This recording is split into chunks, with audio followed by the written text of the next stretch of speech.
Hello, this is Pika Pal, a video game collector / voice actor fan and all of that. Welcome to a video game collection video. This is being recorded in June 3rd, 2023, and yesterday was actually my birthday, which I turned 23 years old. Feels like I'm moving on up in the world. So yeah, as I thought, as a sort of birthday treat, or rather late sort of birthday treat for you all, I thought I would do a video game collection video of my PS1 games, because I decided to, so there's that really.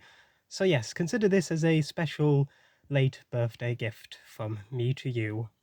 And I've got quite a couple of PlayStation games, and actually quite a lot. Yeah, my PS1 collection has been growing and growing considerably recently, including a brand new game that I actually got for my birthday. So you'll get a little sneaky peek of that one particular game, which I'll probably show again in the monthly pickups video. So without further ado, let's begin with the two piles of games that I have downstairs. These are basically the mostly fodder games that I call, although the ones I don't particularly play too much. But there is one or two good ones here. So let's get started with Sorcerer's Maze, the one with the rubbish cover that doesn't have anything to do with the actual game itself, because the game is a Breakout clone, a more fantasy-esque version of Breakout. Again, I believe this was previously released before under a different title by Midas, but this is by XS Games, and this is one of the few games that I have that doesn't support the memory card at all. And I think because of that, all of the levels, in which there are 101, are just immediately available right from the start. I have no idea if the other version also supported the memory card or not, but I think it probably did. And if you're wondering what I'm chewing on, it is a tablet that I have, by the way. So if you're wondering if I'm making chewing noises at the start of this, that's why. And a Kurnikova Smash Court Tennis, the Value Series version. I actually played this once, and I realised I am absolute shite at tennis. Which is not the game's fault. I don't think this is a decent version of tennis. It's just, I'm not very good at tennis at all. And I don't think I ever have in real life either. So yeah, I guess that's that in terms of the tennis front. This one I'm happy to have in the collection. This is Croc 2. Not the best version of Croc 2 though, because the case is in pretty poor condition. It's got a huge crack there. That sticker is clearly not the correct sticker on this game. Sounds like it came from a Saturn game, actually. The back's alright, just a little thing there. But yeah, the actual front case is just completely cracked. But everything is in there. It's got the manual, and of course the disc, that's the important part. So yeah, I'm going to try and find a new case for this one day, when I ever get round to it. Music 2000. This isn't just a game, this is actually music creation for the PlayStation, so you get to make your own sort of music and stuff, as well as 3D videos, a little music jam session and all of that. It's a pretty interesting tool, though I haven't used it that much, because it can be a bit complicated sometimes. And I do actually remember having this before as a kid. Ready to Rumble Boxing, big Dreamcast title, because I think this was released for the launch, but this is the PlayStation version, which I actually bought from the Entertainment Station because the sticker's still on there. And I think there's also Ready to Rumble Boxing 2 as well, which came out on the PlayStation 2 as well. And now we move on to the other side with Incredible Crisis, a game that where, well, crazy things just happen. Just a bunch of weird, wacky shenanigans and stuff.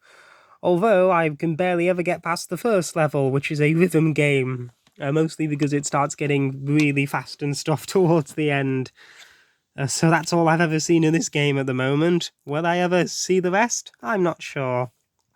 Maybe one day if I ever get back round to this. Destruction Derby 2. This actually comes in the original big sort of PS1 case, even though it's just a single disc game, which is a bit weird.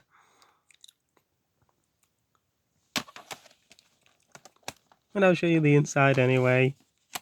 So nothing's there. And if I can...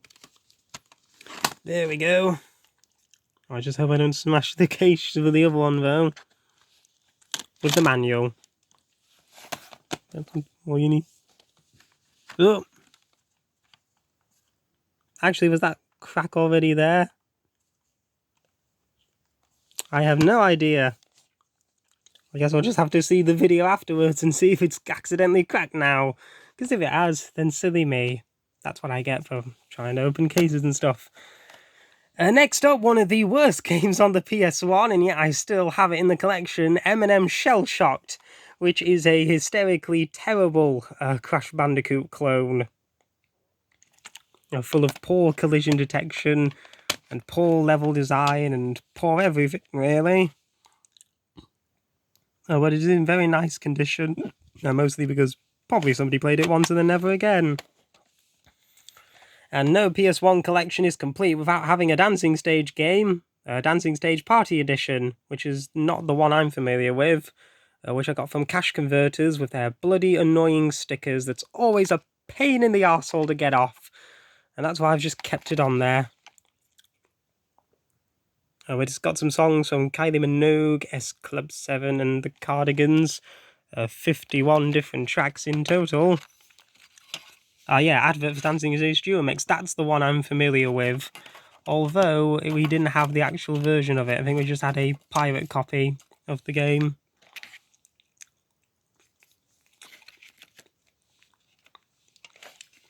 And now some of the RPGs that come in that particular box there. Why, I stole most of the RPG games.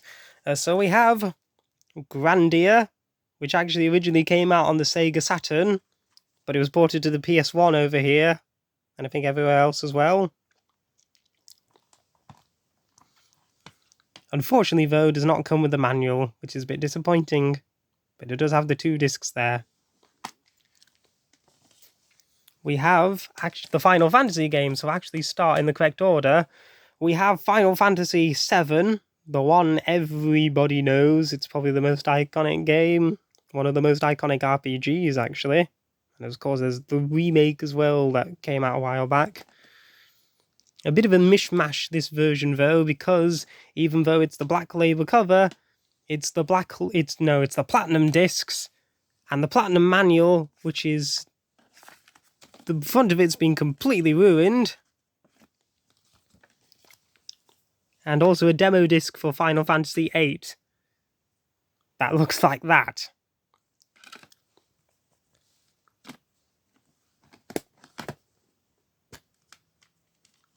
And there's the other 2 discs, nothing special in there. Final Fantasy VIII. This one's in much better condition than that game, but there's a little crack on the front. It's the one with Squall, or Leon as he's called in Kingdom Hearts, actually.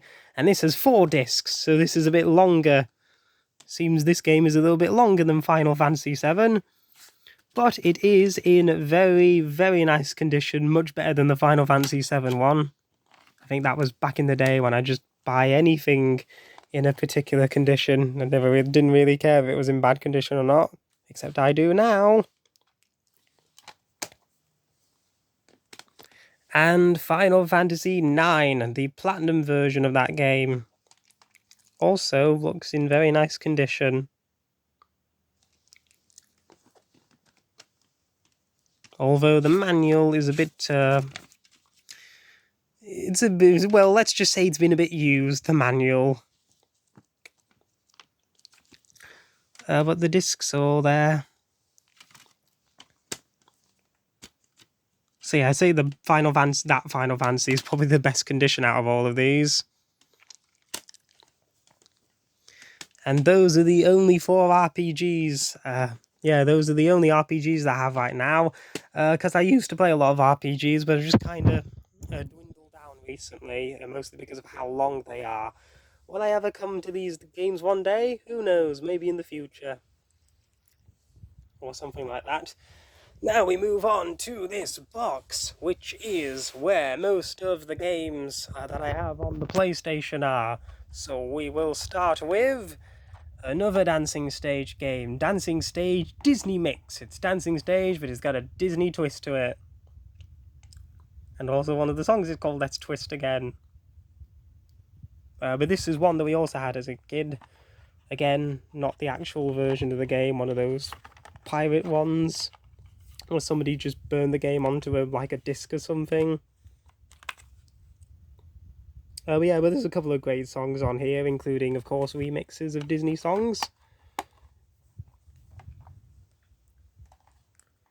On this side, we have the game that I got for my birthday. It is Hogs of War, a game that I've been looking for a long, long while. And yes, this is the Best of Infogrames version, not the proper original Black Label one. But to be honest, I don't really mind, for now anyway. I'm just happy to have the game in my collection, and featuring the late great Rick Mail of TV's The Young Ones and Bottom, providing some of the voices in the game. But it is in very, very nice condition. And the disc is in great condition as well. So honestly, I'd say this is probably my favourite thing that I've got for my birthday. Besides Promare on Blu-ray, that's the other thing that I got. And another recent game, Breakout.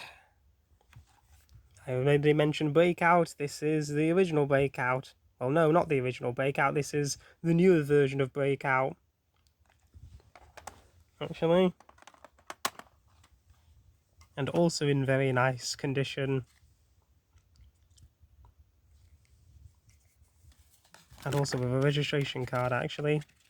For a competition to win games and stuff.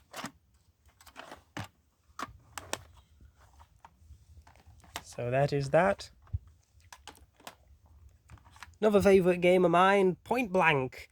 I used to love playing this back in the arcades, and I think like that one pub that we used to go to had an arcade machine of this, and I just remember having so much fun playing this game.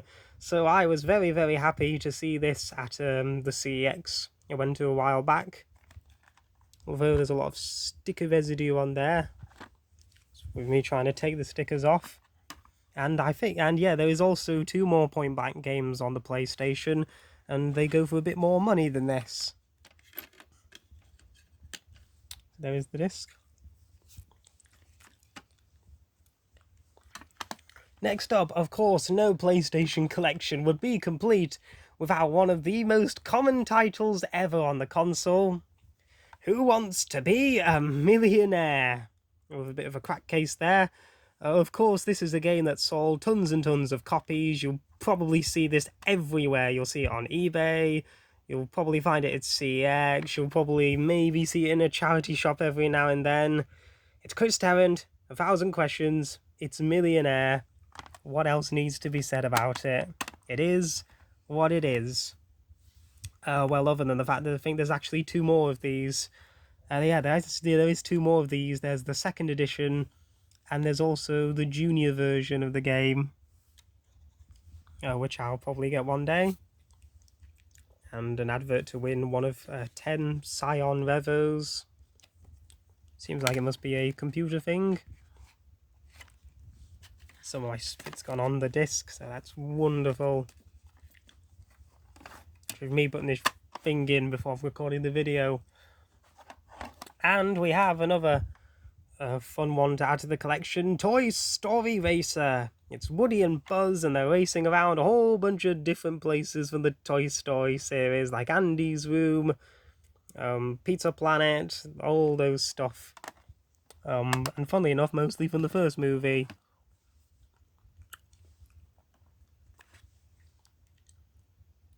And this is in very nice condition as well, as I constantly keep saying. Still with the Disney, we have Aladdin in Nazareth's Revenge. This is yet another one that I remember playing as a kid, although I don't really remember playing much of this.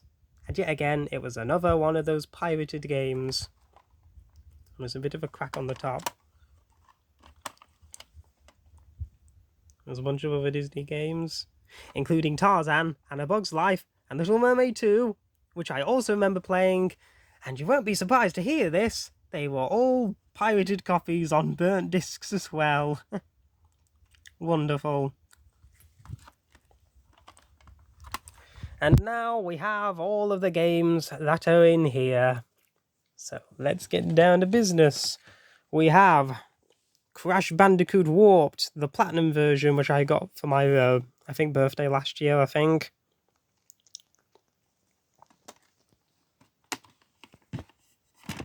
There is the manual, which is annoyingly missing the bag. Somebody's ripped the back off, which that's bloody nice. There's the disc. It's Crash Bandicoot, what more needs to be said? One of the most popular games on the PS1 around. We have Tony Hawk's Pro Skater, or Tony Hawk's Skateboarding, as it was called over here. Of course, the first in the Tony Hawk series. There seems to be a thing going on recently with me. I've been playing a bunch of these. It's the first in the game. It's definitely aged a bit, but it definitely laid the ground for what was to follow in the future. So there is that.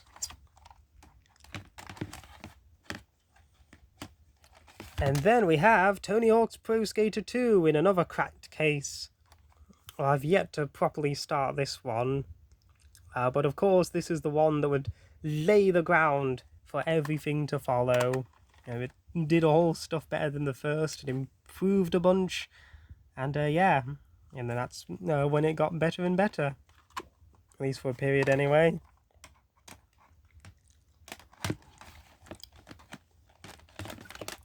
Pro Skater 3, which I bet you didn't know come out on the PlayStation 1, but it did. And this is a decent version of the game, actually. I did enjoy this one. So yeah, it's definitely cut down a lot. There's much less stuff going on than the main version on PS2 or Xbox and GameCube. But I think the folks at Sharper Games actually did a great job with this one, keeping the spirit of Pro Skater 3 on the PS1, and now still having some fun gameplay to go with it. Unfortunately, the disc thing is broken, so that's why it's rattling around a bit. There is also Pro Skater 4 on PS1, but I have not got that as of now, so maybe one day. Matt Hoffman's Pro BMX from the Activision O2 series, not as good as the Tony Hawk game. There's some fun levels here and there, but I just think the physics are nowhere near as good. In fact, quite annoying actually. Where your character just constantly falls off your BMX, and there's a couple of weird glitches going on where you get stuck on things. So yeah, I was a bit disappointed with this one really, but I do want to at least see the sequel to see if things do get better or not, because I guess time will tell.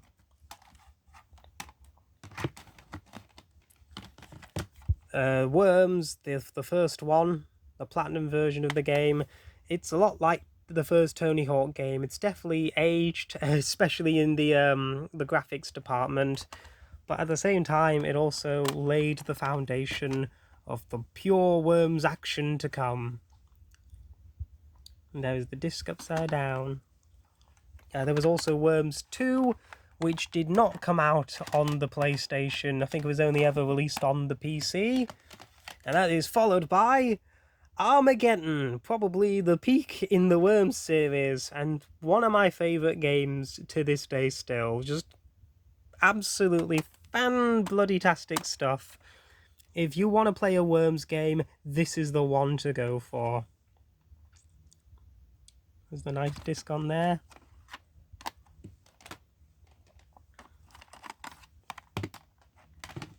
And we also have, a couple of years later, Worms World Party, which is basically something of like an expansion pack to Armageddon. It's the same gameplay and stuff, but you do have some extra stuff here and there. I think the Worm Pot mode was introduced here, I think. So yeah, it's essentially just Armageddon with one or two new stuff. So if you like Armageddon, you might like this, but if you already have Armageddon and you're not really too fussed, then it's not really worth bothering with. but it's still a fun time. Speed Freaks, or Speed Punks, I think it's called in the US. Again, another Value Series 1. It's a racing game, lots of wacky racing with these cool, rad characters and their glasses and stuff.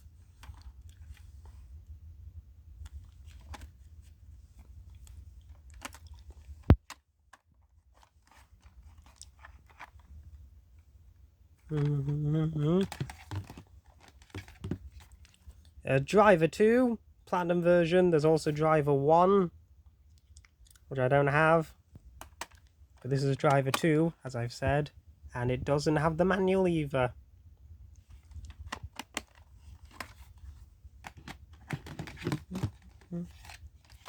The first Croc, Legend of the Gobbos. This is the one that you'll come across more out of the two Croc games on PS1.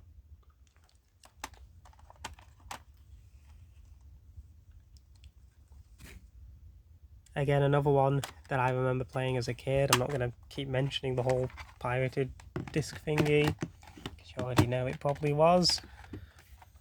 Sheep, Dog and Wolf, of course, with the very wily coyote looking character there, but it's not. It's actually Ralph Wolf of Looney Tunes. You've got to get a bunch of sheep and avoid the sheepdog. If he sees you, he'll pummel you like crazy. Unfortunately though, I think this disc is a little bit messed up because the graphics keep glitching up and messing about, which is a bit unfortunate. Don't know if it's with my PS2. I might have to see with PS3 one day and see if it's affected on there. A 2-game double pack of Bugs Bunny and Taz in Time Busters and Wacky Races, and I honestly mostly bought it for the Bugs Bunny game. I do want to get the other one. What's it called? Bugs Bunny Lost in Time. I want to try and get that one day. Because my local CEX did have the game, but unfortunately it didn't come with the manual. And you know I can be a bit picky when it comes to these old games. And this doesn't have the manual either. Or manuals. If it came with one or two. Back with the Disney stuff, 102 Dalmatians, Puppies to the Rescue. Which is a decent game. I kind of enjoyed it. It's a very sort of Spyro-esque sort of game. Except you're a puppy. And you're trying to stop the evil Cruella de Vil from turning all the puppies into toys and stuff. Oh. Yeah, it's a bit there. It's not the best condition case again.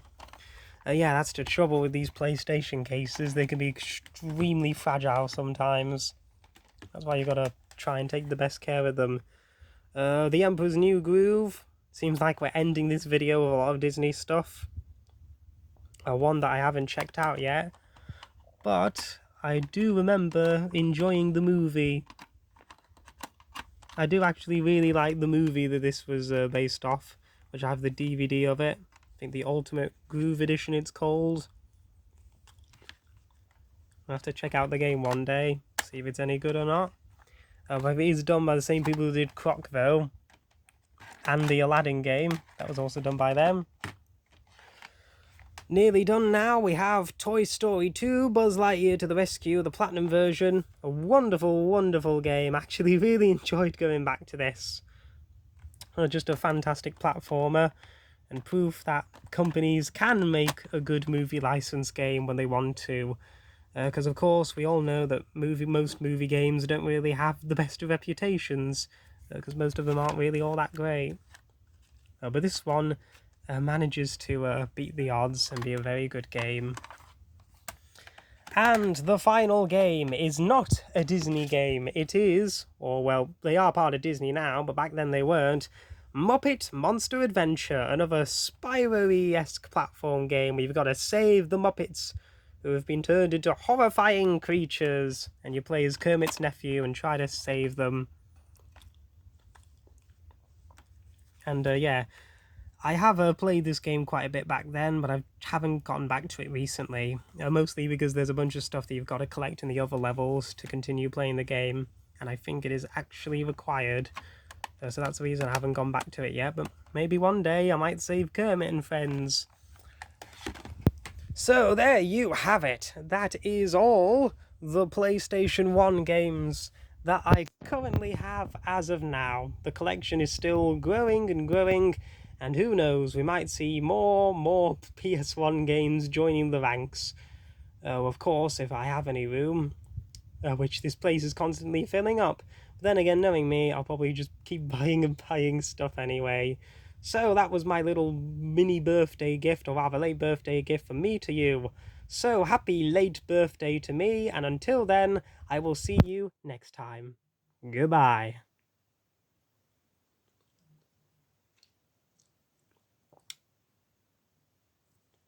He says as this video is still going, I'm trying to click the stop button. Come on, stop.